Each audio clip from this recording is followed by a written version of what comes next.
Good morning everyone. আপনারা সবাই কেমন আছেন? আশা করছি আপনারা সবাই খুব ভালো আছেন। আমিও ভালো আছি। আমার নতুন একটা ব্লগে সবাইকে জানাই স্বাগত। আজ রবিবার, ঘড়িতে বেজে গেছে প্রায় 8টা সকাল।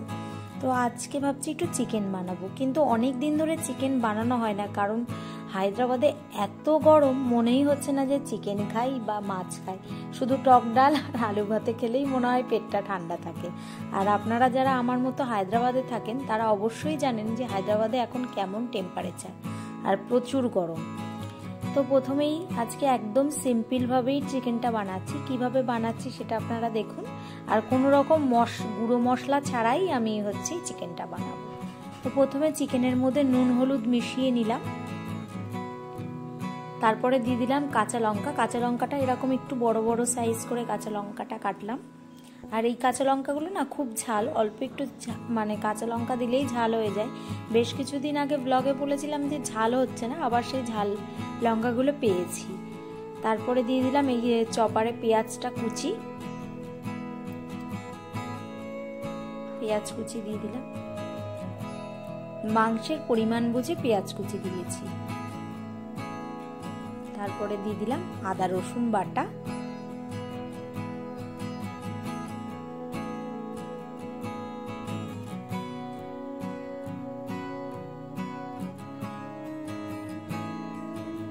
তারপরে দিয়ে দিলাম সর্ষের তেল। আপনারা চাইলে সর্ষের তেলের বদলে সাদা তেলও ইউজ করতে পারেন। আমার কাছে সর্ষের তেলটা দিয়ে আমি চিকেন খেতে ভালোবাসি, আর সাদা তেলটা দিয়ে ভালো লাগে না, কিন্তু সাদা তেল দিয়েও খেলেও ভালো লাগবে। কিন্তু আমি সর্ষের তেলটা আমাদের ঘরে খাওয়া হয় বলে তাই আমরা সর্ষের তেল দিয়েই বানাচ্ছি। তো দেখুন, এরপরে এটাকে ম্যারিনেট করে নেবো ভালো করে। আর এই পাশ থেকে শুভঙ্কর এসেছে চিকেনটা কিভাবে বানাচ্ছি সেটা দেখতে। বলছে আজকে তুমি কি অন্যভাবে চিকেন বানাচ্ছ? তা আমি বলছি হ্যাঁ, আজকে একটু অন্যভাবেই চিকেন বানাচ্ছি। তা হায়দ্রাবাদে এতটাই গরম পড়েছে, বেশ কিছুদিন ধরে আমি ব্লগও দিচ্ছিলাম না, কারণ গরমের জন্য আর ভিডিও করা হচ্ছে না। আর এদিকে দেখুন চিকেনটা আমি ভালো করে ম্যারিনেট করে নিয়েছি। এবার আধা ঘন্টা ওটা একটু ঢেকে রাখবো। এরপরে দেখতে পাচ্ছেন ধনে পাতা আছে এখানে। ধনে পাতাটা পুরো ফ্রেশ ধনে পাতা, সকালবেলা একটু বেরিয়েছিলাম, আজকে উঠেছি অনেক সকালবেলা। ধনে পাতাটা এবার পরিষ্কার করে নিচ্ছি যে কোনো নোংরা আছে কিনা বা কোনো কিছু। প্রথমে এক আটি ধনে পাতা নিয়েছিলাম, তারপরে আমি আরেক আটি ধনে পাতা নিয়েছিলাম, কারণ এক আটিতে একদম অল্প, তাই জন্য আরেক আটি নিয়ে নিলাম। দেখে মনে হচ্ছিল অনেক, কিন্তু তারপরে ভাবলাম যে আটটু নিই। ধনে পাতাটা ভালো করে আমি ধুয়ে নিয়েছি। এরপরে দিয়ে দেবো কটা কাঁচা লঙ্কা, দিয়ে ভালো করে বেটে নেব মশলাটা। ধনে পাতা আর কাঁচা লঙ্কাটা ভালো করে বেটে নেব। এগুলো জানেন তো, চিকেনের সব মশলাগুলো যদি শিলে বেটে রান্না করা যায় না, অসাধারণ লাগে। কিন্তু আমার এখানে তো শিল নেই, আমি মিক্সিতেই সব করি। তো আপনাদের বাড়িতে যাদের শিল আছে, শিল বাটা মানে মশলা খেতে যারা ভালোবাসেন তারা শিলে বেটে নিতে পারেন। তারপরে গ্যাসটা ধরিয়ে নিলাম। আর এখন রবিবারে যেহেতু বলছি, রবিবারে অসম্ভব গরম লাগছিল, মানে এত রোদ্দুর লাগে, তো ওর জন্য আমি সকাল সকাল রান্না করে নিই। বেশ 9:30টার মধ্যে বা 9টার মধ্যে আমি রান্না বান্না শেষ করে নিই। আর রাত্রেবেলা সেভাবে ঘুমও আসে না, মানে অনেক গরম পড়েছে। তো ওর জন্য এরকম সিম্পলভাবে আপনারা একটু চিকেন খেতে পারেন, তাহলে আর কোনো রকম প্রবলেম হবে না, আর গরমও লাগবে না। চিকেন খেলে গরম লাগে, কিন্তু এইভাবে চিকেন খেলে একটুও গরম লাগবে না। তারপরে তেলটা গরম করে নিয়েছি, এরপরে দিয়ে দেবো ওই ম্যারিনেট করা চিকেনগুলো। কোনো ফোড়ন না, কোনো কিচ্ছু না। এবার ভালো করে যে মশলাগুলো ছিল, পেঁয়াজ রসুন লঙ্কা, ওগুলো ভালো করে একটু কেকে দিচ্ছি যাতে মশলাটা পড়ে থাকে। অনেকক্ষণ ধরে ম্যারিনেট করা ছিল যেহেতু। এরপরে ভালো করে এটাকে নাড়িয়ে নেবো।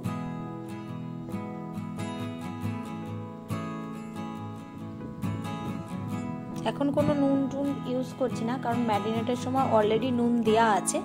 লাস্টে আপনাদের যদি মনে হয় যে একটু নুন লাগবে তো দিতে পারেন।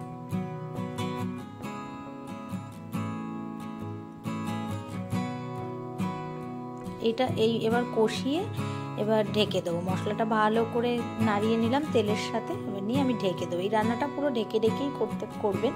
আর এই রান্নাটা করে অলরেডি অনেকগুলো কাজও হয়ে যাবে, আর সব থেকে ঝামেলা মুক্ত। আমার তো এটা করতে 1 ঘন্টাও টাইম লাগেনি, এত তাড়াতাড়ি হয়ে গেছে। এর থেকে ইজি চিকেন মনে হয় রান্না আর কোনো কিছু নেই। আর গরমে একটু তাড়াতাড়ি রান্নাঘর থেকে বেরোতে পারলে আমরা বাঁচি।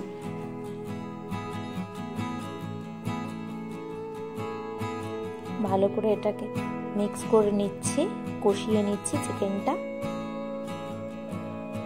একদম ভালো করে কষাবেন চিকেনটা। এই চিকেন কষার মধ্যে আপনার রান্নাটা হয়ে যাবে। আর এখন আমি কোনো জল ইউজ করছি না, কারণ চিকেন থেকে অলরেডি জল বেরোচ্ছে।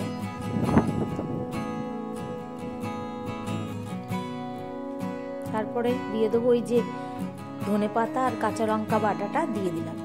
এবার মিক্সির বাটিটা ধুয়ে একটু জল দিয়ে দেবো ওর মধ্যে, হালকা অল্প, বেশি না, যেটুকু মশলা মানে ধনেপাতা আর কাঁচা লঙ্কা একটু লেগে থাকে ওই গ্রিন ভাবটা দিয়ে দেওয়ার জন্য একটু জল ধুয়ে দিয়ে দেওয়া যাবে। দিয়ে তারপর ভালো করে নাড়িয়ে ঢাকা দিয়ে দেবো, কষাতে দিয়ে দেবো।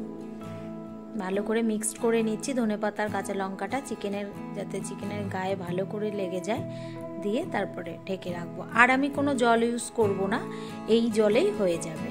যে একটুখানি চিকেন ধোয়া জলটা বেরিয়েছে যেটা, আর ধনেপাতা কাঁচা লঙ্কা বাটার যে মিক্সারের বাটিটা ছিল ওই বাটিটার জলটা দিয়ে দিয়েছি। দেখুন আমার চিকেনটা প্রায় হয়ে গেছে, আর কষে গেছে। আর কালারটা দেখেছেন পুরো গ্রিন। আর কোনো মশলাপাতি কোনো কিচ্ছু আমি দিইনি এর মধ্যে, না জিরের গুঁড়ো না ধনের গুঁড়ো, কোনো কিচ্ছু না। শুধুমাত্র আদা রসুন বাটা, পেঁয়াজ কুচি, লঙ্কা কুচি আর হচ্ছে ধনেপাতা বাটা। এরপরে সবার শেষে দিয়ে দেবো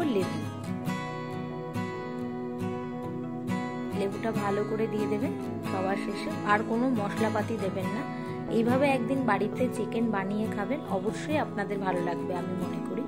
আর খুব ঝামেলা মুক্ত গরমের দিনে এরকম সিম্পল ভাবে চিকেন খাওয়াটাই সব থেকে ভালো মনে করি।